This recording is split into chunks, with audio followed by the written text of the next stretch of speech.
Hello, friends, and welcome to the Maiden Voyage. I'm Sarah Liz, and this is not my first video tutorial I've ever made, but it is my first craft tutorial. So thank you for joining me. We are going to make an adorable triangle box. I'm starting with a piece of cardstock that measures 11 inches by 7 inches. It's an 80-pound cardstock. It's a decent weight. I would not go any lighter than that. And then I have mats and layers. So here I have 4 pieces that are 2 7/8 by 3 3/8, and 3 more pieces that are 3 1/4 by 2 3/4. You'll notice later on I change my mind and flip over that cardstock. Here I'm going to make this gorgeous avocado from the Guac On set by Julie Ebersole. That lady is so funny. I have an action wobbler. This is a small one. And then I have 2 teeny tiny little magnets from Total Element. They're pretty inexpensive. This piece of ribbon is probably about 3 1/4 inches, 3 1/2 inches. Just check and see what you think feels good on your box. We're making this template and it's got measurements all over it, but that doesn't really matter. It's pretty simple and I'll show you how. I'm taking my piece of brown cardstock and placing the 11-inch side up at the top.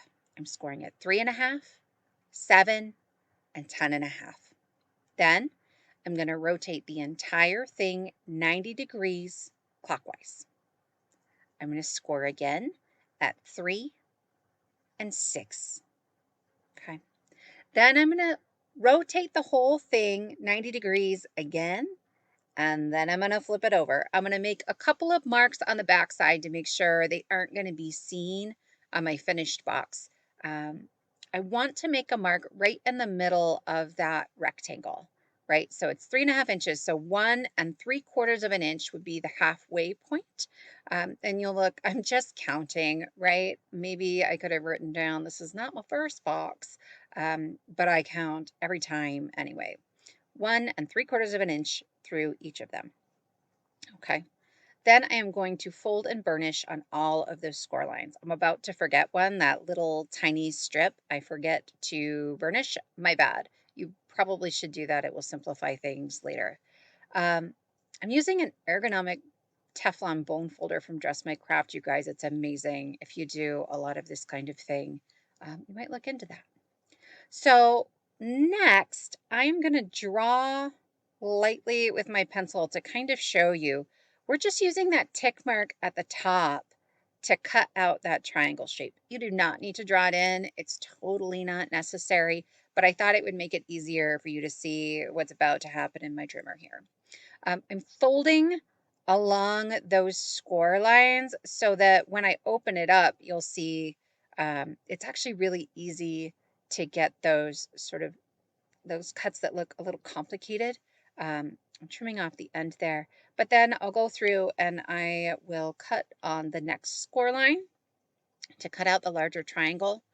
On this last one, I need to clip where the flap is going to go that we used to secure the box. So I'm actually taking just a little bit of a wedge there, and I'll fold it back so that I can get neatly to that triangle, right? And you could have gone straight up on the score line, but it'll glue more neatly later if you don't. So I'm saving one of the triangles that I cut out of the top part so I can trace it onto the bottom. I need to take similar wedges out on this side. So I'm going to line that triangle up right along the score lines, and then trace along. I'm going to be folding along the score lines when I cut this out with my scissors.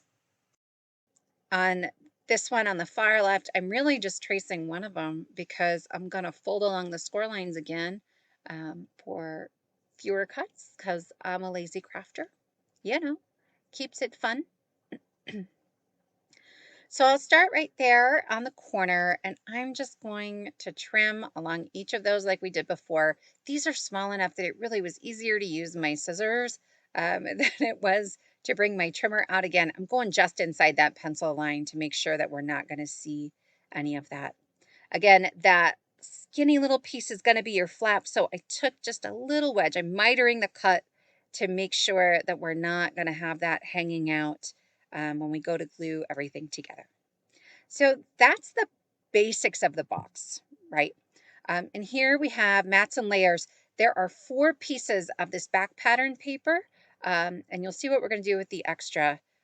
But for now, I'm just gluing everything, the mats and layers together, and then gluing them onto the box. It's not complicated. You don't need to watch all of that. Then I'm coming back to that brown triangle that I cut away, and I'm going to bring it so the tip lines up just right about at the top, and it's going to hang off the bottom. This is perfect. So when I go to cut it, it's going to be smaller than the lid piece we're going to fit it on, right? Mats and layers again. I'm going to use my trimmer. I'm going to cut just inside. I do want this to be pretty precise, so I am using my trimmer instead of my scissors here, but if you've got a steady hand, go for it. Look at how neatly that fits on there. I'm not gluing it down just yet because I do need to add a magnet.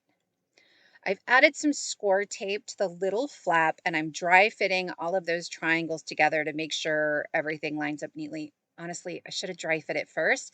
And if I had my whole brain working instead of it being the end of the school year, I'm a teacher, guys, I'd have used wet glue. It just would have been a whole lot easier and given me a little bit of wiggle room if I'd have used wet glue. That's okay. You live and you learn. I was able to line it all up pretty neatly, so it worked out okay. I'm going to take my magnets and I'm going to pick a triangle. It doesn't matter which one. And then I'm going to use a Zot. You could use a glue dot if you wanted, but I actually like the Zots better.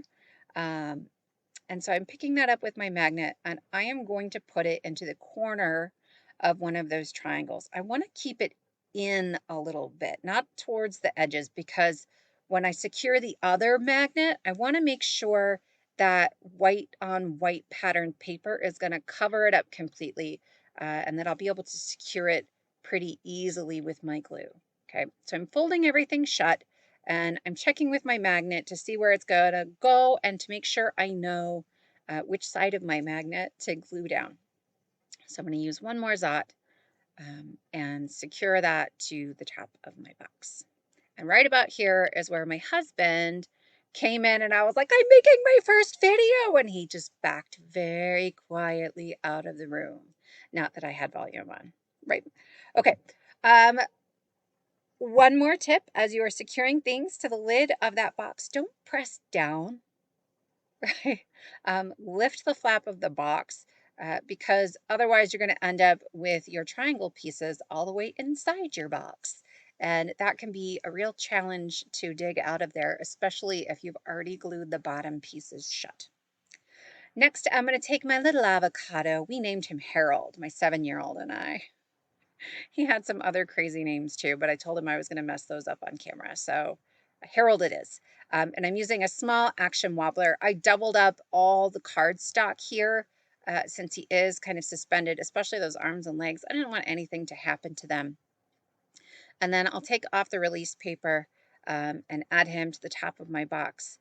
Again, I am lifting the flap on the box and sort of pressing from the underside to make sure that I'm not going to crush the lid down inside the box.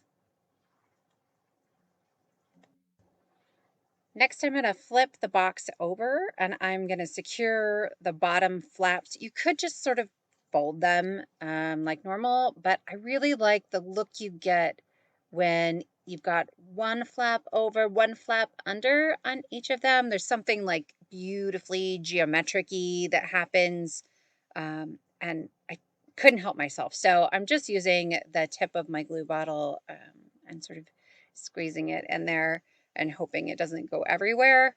But I did reach in and press down really firmly. These can get kind of heavy. This is a decent sized box.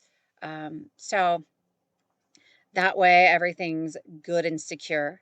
So here's my piece of ribbon. Again, I think it was probably 3/4 of an inch, maybe 3.5 inches.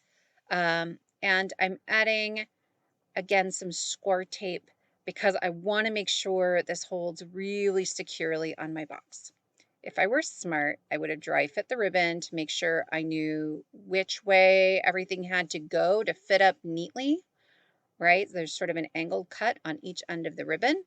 And to make sure I knew which way it was going to go on my box. You guys, I've made half a dozen of these, and I still mess it up. So I just went about my business.